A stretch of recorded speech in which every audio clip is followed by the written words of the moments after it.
Estamos de volta aqui no Dentro da Área, na TV Altiora, canal 39 UHF, canal 25 da NET. Bragança Paulista e Atibaia nos acompanham ao vivo no Dentro da Área. Eu tenho um recado para vocês agora, o recado está aqui na tela, ó. Recado da Lucchini, o melhor em Chevrolet. E atenção, últimos dias para que você possa adquirir o seu Onix 0 km LT 1.4. Você vai até a Lucchini e sai com o seu Chevrolet 0 km. O Onix com ar-condicionado, duplo airbag frontal, direção hidráulica, travas elétricas, vidros dianteiros elétricos, faróis máscara negra e lanternas traseiras escurecidas. Além de tudo isso, tem mais. Você adquire seu Onix 1.4 LT 0 km com uma entrada de 65% e o saldo restante em até 36 vezes com taxa zero. Isso mesmo, taxa zero. Últimos dias, aproveite, procure uma concessionária Lucchini perto de você. Em Bragança tem Lucchini na Alberto Diniz, 1135, ali na saída para Itatiba. O telefone está aí na tela, ó. 4034-7600. Em Atibaia, na Avenida Joviano Alvim, 290, no Alvinópolis. O telefone é o 11-4412-3966. Tá dado o recado para você da Lucchini, o melhor em Chevrolet. Onix LT 1.4, 0 km, taxa zero, 65% de entrada e o restante em até 36 meses com taxa zero, só podia ser na Lucchini. Vamos seguir, vamos falar do Campeonato Brasileiro da Série B? Já vamos entrar aí no assunto da Série B, até porque o Bragantino joga nesse sábado, o Tarso Cacossi dizia aí na abertura do programa, jogo importante, jogo difícil. Antes vamos acompanhar na tela os jogos que vão marcar mais essa rodada que já começou na última terça-feira. Campeonato Brasileiro da Série B, a 34ª rodada teve início na última terça-feira. Sampaio Correia 1, Joinville 2, Avaí 0, Oeste também 0. Com esses resultados, o Joinville garantiu matematicamente o acesso à primeira divisão do futebol brasileiro em 2015. É o primeiro colocado, tem 66 pontos. Em segunda, Ponte Preta tem 64 pontos. Em terceiro, Vasco da Gama 56. Em quarto, Avaí 53. O Bragantino é o 15º colocado com 39 pontos. Na zona do rebaixamento, Icasa, 17º, tem 38. Em 18º, o América de Natal tem 36. Na 19ª colocação, Vila Nova com 26 pontos. Na lanterna já rebaixada, a Portuguesa com apenas 21 pontos. A 34ª rodada tem prosseguimento neste sábado com Vasco da Gama e ABC. Bragantino e Ponte Preta no estádio Nabichedi. A Ponte, se vencer, garantirá também o acesso antecipado à Série A do Campeonato Brasileiro. O jogo terá transmissão na Rádio Futebol Total. Ouça pelo www.radiofuteboltotal.com. Às 5h20 da tarde, Náutico e Santa Cruz, no Clássico Pernambucano. América Mineiro e Icasa. Às 9 da noite, tem Vila Nova e Paraná, Portuguesa e Luverdense. Portanto, aí os jogos que compõem mais uma rodada, a 34ª desse Campeonato Brasileiro da Série B. E um jogo está acontecendo nesse momento, né, Tarso Cacossi? O jogo começou às 7h30 da noite e parece que tem gol do Bragantino aí na rodada, né, Tarso? É, porque gol do Boa Esporte é gol do Bragantino. O Boa Esporte está jogando contra o América de Natal, em Natal, adversário direto do Bragantino na disputa contra o rebaixamento, e o Boa acaba de fazer o segundo gol, 2-1, gol de falta marcado pelo Thomas aos 14 do segundo tempo, ele que aos 18 do primeiro tempo já havia marcado para a equipe de Varginha e, por enquanto, resultado de virada, né? Porque o América de Natal tinha aberto o placar aos 10 minutos da primeira etapa com o Isaac. Então, grande resultado para o Bragantino, resultado que mantém a equipe do América de Natal na zona do rebaixamento, 36 pontos em 18º lugar e resultado melhor ainda, evidentemente, para o Boa Esporte, né? Que está entrando no G4 com 53 pontos nesse momento. Com mais vitórias do que o Avaí que apenas empatou com o Oeste na última terça-feira, 0-0 na ressacada. Ô Luiz Miller, você estava no Atibaia, está trabalhando, mas é claro que no campeonato da segunda divisão dá para acompanhar, dá para ficar ligado por causa dos horários dos jogos, dá para acompanhar Brasileirão, dá para acompanhar Copa do Brasil, Sul-Americana, esse campeonato da Série B, mais precisamente, que o Bragantino está envolvido.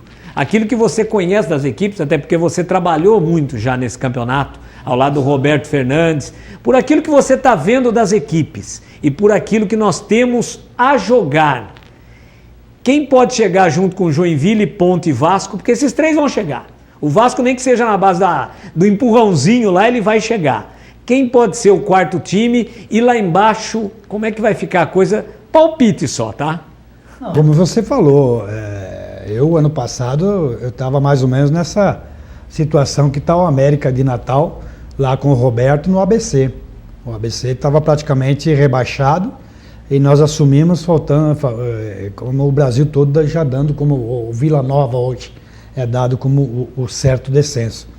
E a gente conseguiu aí um recorde, vamos dizer assim, de 6 jogos seguidos, 6 vitórias seguidas, e é aí que nós conseguimos sair. Então, a gente tem muita vivência nessa competição onde os times são muito iguais, detalhe de um jogo para o outro, detalhes pequenos que fazem que você, muitas vezes, jogo que quem está na primeira posição joga contra o último, o jogo é muito igual, né? Então, não está claramente, né, a diferença de pontuação não é tão clara lá dentro.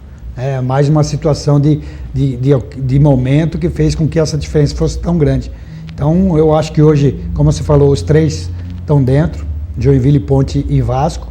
E aí tem umas 4 equipes que eu acho que tem chance de estar aí disputando. O Boa com a vitória hoje praticamente. Esse Boa é surpreendente, né? O Boa, eu fiz um jogo treino contra eles lá em Varginha durante a Copa. E realmente é um time guerreiro, é um time da divisão que não tem bola perdida.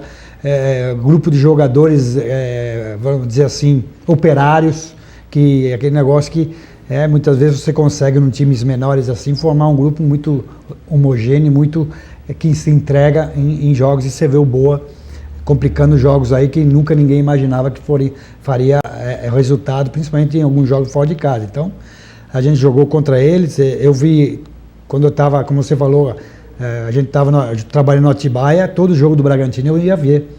E alguns times me chamaram a atenção. O Atlético Goiás, que está chegando hoje, me chamou a atenção. Apesar de na época ser o Hélio dos Anjos, ele me chamou muito a atenção, que era um time muito bem organizado, foi um dos times que eu mais gostei, que jogou contra o Bragantino aqui. Enfim, o Avaí está numa descendente, eu acho que não chega, apesar da pontuação, né? Os últimos 24 pontos, o Avaí fez 7. Exatamente. Quer dizer, uma margem muito pequena. Enquanto o Avaí está descendo, o Atlético está subindo. O Boa, né? Está fazendo uma campanha depois da Copa aí, praticamente de primeira, segunda, terceira posição. E tem o Ceará que caiu, né? Ainda Ceará não emplacou, você vê. O PC já fez 2 jogos lá. O PC não conseguiu emplacar. Era um time também que eu gostava muito, mas caiu. Aí algumas situações, né? E o Santa Cruz também teve a chance de ir em perdeu casa, pro América. G4, perdeu pro América de Natal. O Santa também gostei, um time interessante, com muita torcida, muita tradição. O Santa é um time que tem um clássico, né? Agora contra o Náutico. Então, essas 4, 5 aí que eu acho que vão disputar uma vaga, né? E lá embaixo, 2 já caíram. Infelizmente é a nossa Portuguesa, né? Quando eu falo nossa, porque a gente, quando veio para o Bragantino, veio para cá da Portuguesa, ficamos mais de 3 anos jogando lá, sempre com, né, guardando ótimas recordações da equipe. Infelizmente, chegamos numa situação de rebaixamento mais um ano seguido, né? Não é à toa que o Luiz Miller é conhecido como Portuga. Quando eu vim de lá, todo mundo achava que eu era português, né? Então, na cidade, todo mundo me chama de português, mas faz parte aí infelizmente, uma equipe tradicional que hoje está em uma Série C, como está o São Caetano, como estava o Paysandu, enfim. Mas a gente, infelizmente, pouco a gente conversa com alguns conselheiros da Portuguesa. Infelizmente, a conversa não é muito boa lá, não. A coisa está muito ruim, déficits gigantescos, né? A possibilidade, eu vi essa semana, até de extinção no departamento de futebol, de repente a Portuguesa parar com o futebol, quer dizer, com essa queda. Uma das possibilidades, eu acho que está certo que isso também chega muitas vezes a ser uma forçação de barra. Eu ouvi falar também de alguns, terceirização. Eu acho que é mais uma forçação de barra para alguns a própria federação, dá uma mãozinha, aquela coisa toda que a gente sabe como funciona os bastidores. Mas, e as outras equipes, eu acho que tem 2 vagas para uns 5 candidatos, onde tem o América, onde tem o Oeste, tem Casa, o ABC, o Braga e o Paraná, que tem 41 junto com o ABC. Eu acho que nesses 6 é vaga para 2. Então o Braga tem um jogo complicadíssimo com a Ponte. Menos mal que o Braga com a Ponte sempre foi um jogo bom para as 2 equipes, tradição, um jogo de rivalidade, enfim. O momento da Ponte é bem melhor, mas o Braga com a Ponte, na minha época, pelo menos, a gente fazia um confronto gostoso, sempre eram jogos bons, disputados, e espero que amanhã também não seja diferente, né? E que isso seja só dentro de campo, né? A gente sabe que a Ponte, pela proximidade aqui de Campinas, a gente sabe que, ainda mais no momento que a Ponte está, a gente sabe que vai ter uma invasão, né, de um grande número de torcedores, só que a gente espera que o torcedor faça o papel dele e lá dentro que se resolva, né, quem tiver mais competência se ganhar o jogo e apenas se torça cada um para o seu lado sem agressividade, como a gente fala. Então, o Braga tem esse problema, tem o resultado acontecendo bom para o Braga, né? E, enfim, eu acho que o Braga tem que pensar nele primeiro para deixar, como a gente está quando a gente está nessa disputa, a gente não pode ficar pensando nos outros. Os outros podem dar uma mão, mas você tem que fazer a sua parte, senão não adianta nada. A sua parte é principal, aquilo que a gente, quando está num grupo assim, a gente fala, só dependemos de nós. Nós não vamos poder depender dos outros. A gente tem tantos resultados para fazer em tantos jogos. Não se pense em outra coisa, a não ser potencializar o foco total na necessidade do time. Os outros são os outros, eles vão correr atrás deles e quem está envolvido com esse problema tem que resolver o seu problema e não pensar nos outros para não canalizar ou desviar o foco e nessa divisão não potencializa onde tem que ser o principal.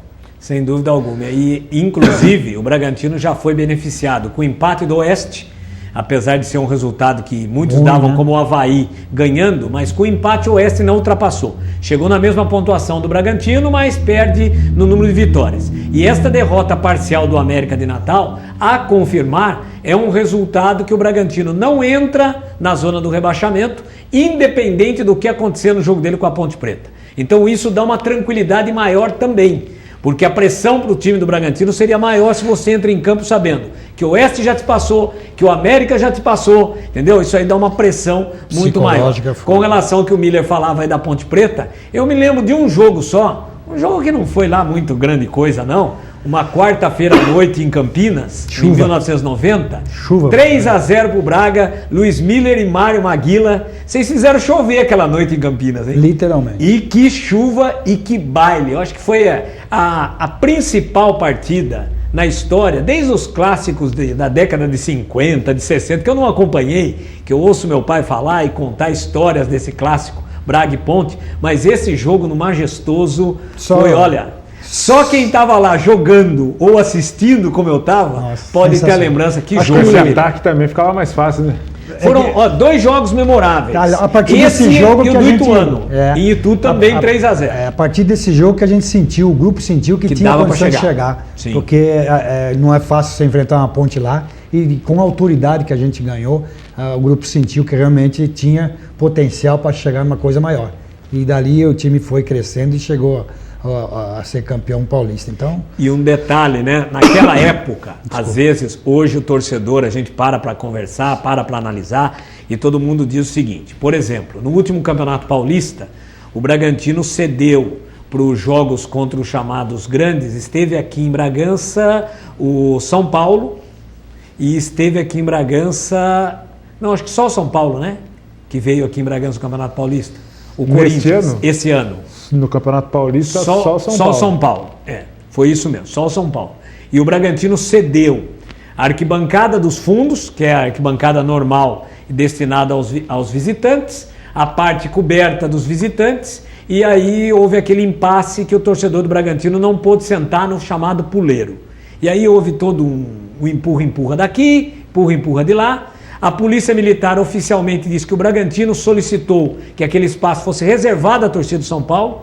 O presidente do Bragantino desmentiu, falou que não, que foi a polícia que exigiu aquele espaço como um espaço de segurança. E a partir do momento que o número maior de torcedores pendesse de um lado ou do outro, abriria-se para quem tivesse um número maior. Enfim, abriu-se lá para o torcedor do São Paulo. Foi o torcedor do São Paulo que lá ficou. E gerou alguns protestos, algumas reclamações, e o presidente depois até alegou que, infelizmente, você tinha que fazer dinheiro e tinha que pôr mais torcedores do adversário. E nós chegamos a questionar, eu questionei muito, porque na década de 90 não tinha essa. Os times de São Paulo vinham para cá, e não só de São Paulo, Flamengo, Inter, Cruzeiro, Coritiba, viesse quem for. Aquela arquibancada do fundo era do visitante e o torcedor do Bragantino tomava conta do resto do estádio. O torcedor do Bragantino ia no estádio. Então por que hoje o torcedor do Bragantino não vai ao estádio? Esse é o ponto que tem que ser analisado. E para minha decepção particular, até acontecer isso com o Corinthians, com São Paulo, com Palmeiras, com Santos, mas com todo o respeito, torcedor, acontecer isso com a Ponte Preta, eu acho que é muito para o torcedor do Bragantino. E amanhã, se você está pensando em ir ao estádio, vai ao estádio, nem tente ir para o Puleiro, porque você não vai chegar lá.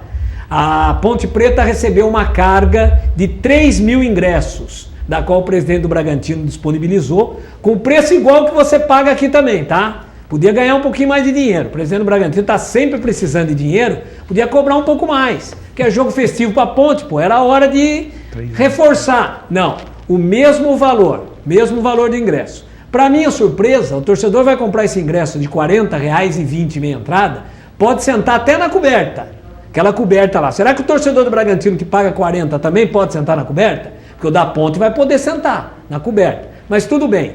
Esgotando-se os 3 mil ingressos, que era o primeiro lote, abrindo o segundo lote de mais 2 mil ingressos, já havia um acordo com a Polícia Militar que, vendendo 3.001 ingressos, o Puleiro vai ser da torcida da Ponte Preta. Isso já estava determinado. Então amanhã você vai ouvir um monte de blá blá blá. Porque não sei o quê, talvez você vai ver, agora não é mais comum o presidente entrar dentro do campo, né? Antigamente o presidente do Bragantino entrava mais dentro do campo. Hoje não entra muito porque a televisão registra, daí vai a julgamento, não cai muito legal não. Mas senão você ia ver o presidente do Bragantino esbravejando, bravo, com o comandante da Polícia Militar, não tem nada disso. Já está determinado, foram distribuídos, porque ultimamente também o torcedor do Bragantino ir no estádio é ingresso de graça, que é distribuído aí na rádio oficial, e hoje a informação da rádio é que cerca de 900 ingressos foram distribuídos. 3.200 já tinham sido vendidos em Campinas, para a torcida da Ponte até às 17 horas desta sexta-feira. Então vejam, senhores, 3.200 a 900 é 3 vezes mais, tá? O número de torcedores da Ponte. Tá? Mais de 3 vezes. Então, infelizmente, amanhã a torcida da Ponte vai ser maioria mesmo no estádio Nabi Abichedi. O Bragantino precisa da vitória, a Ponte já subiu, mas quer garantir fora de casa e quer garantir diante de um rival que dá um gostinho diferente.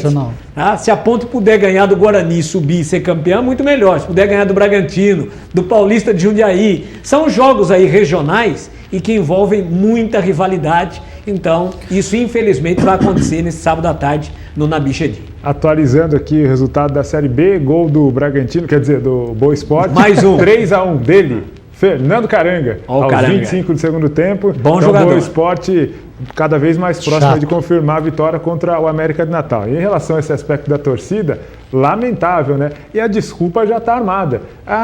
Nem dando ingresso de graça o torcedor do Bragantino vai no estádio. Mas é claro, o torcedor do Bragantino não aguenta mais ver o time todo ano lutando contra o rebaixamento. E é muito difícil para o torcedor do Bragantino aceitar os times fracos que vêm sendo montados recentemente. Né? Tá aqui uma prova viva disso, o Luiz Miller do nosso lado. Para quem já viu o Luiz Miller vestindo a camisa do Bragantino hoje ver esses jogadores, realmente é uma diferença muito grande. Então o torcedor não assimila muito bem esse aspecto. Enquanto o Bragantino não voltar a ter um time forte, o torcedor também não vai voltar para o estádio. E tem um detalhe, viu, Tarso? Fora outros aspectos, né? Mas o primeiro aspecto mais importante é esse aí. Monte um time forte e daí a torcida volta para o estádio. E tem até um detalhe, o Luiz Miller falou ainda há pouco em relação ao Boa Esporte, tá? Um time operário, um time... Então, muitas vezes, você não precisa ter um time com medalhões. Você tem que ter um time que encaixe. O que está faltando ao Bragantino, só que o que a gente observa... Mas, Silvio, quando o time se encaixa, os jogadores se tornam medalhões, entendeu? Daquele time do Bragantino, por exemplo, histórico... Quando veio para cá não era, ninguém concordo, era conhecido, concordo. O time encaixou, começou a jogar. Mas sabe o que acontece hoje? Se tornaram conhecidos. Por exemplo, o Bragantino encaixou, a hora que o PC Guzmão chegou, encaixou. Apesar de ter feito um péssimo primeiro turno, naquele momento encaixou. Aí surgiram outros problemas. Sabe? Negocia jogador, atrasa salário, não paga o prêmio que foi prometido. Ah, eu vou pagar amanhã. Esse amanhã nunca chega. Então aí, meu amigo, aí a coisa, sabe? O jogador também sente que a coisa não é tão séria, não é levada tão a séria e acaba acontecendo isso. E só que é uma coisa a se pensar que o Bragantino acaba gastando, o presidente acaba gastando às vezes mais do que precisaria. Porque agora, por exemplo, para ganhar da Ponte, ele tem que oferecer o dinheiro ali, um bicho gordo, vivo, levar no vestiário, mostrar, falar, tá aqui, ó, ganha o jogo hoje aqui, ó, é de vocês. Pode ficar, não adianta prometer, porque se ele chegar no vestiário amanhã antes do jogo, falar, ó, vocês ganharem hoje, tem 50 mil para vocês, eu trago na terça. Perde de 5 da Ponte. Se falar isso, perde de 5 da Ponte, ninguém quer saber mais. Entendeu? A turma quer ali, na hora que a coisa seja cumprida conforme foi determinado. Então é uma pena que isso realmente ainda aconteça e talvez, né, quem sabe um dia o Bragantino possa mudar. Hoje o Bragantino tem como proposta manter-se nos campeonatos que ele disputa e revelar e vender. Revelar e vender. Hoje o Bragantino não passa de um time intermediário, não tem outras pretensões. Claro que o presidente não torna isso público, mas pelas campanhas que a gente vê que acontece, não tem outra explicação realmente em relação a isso.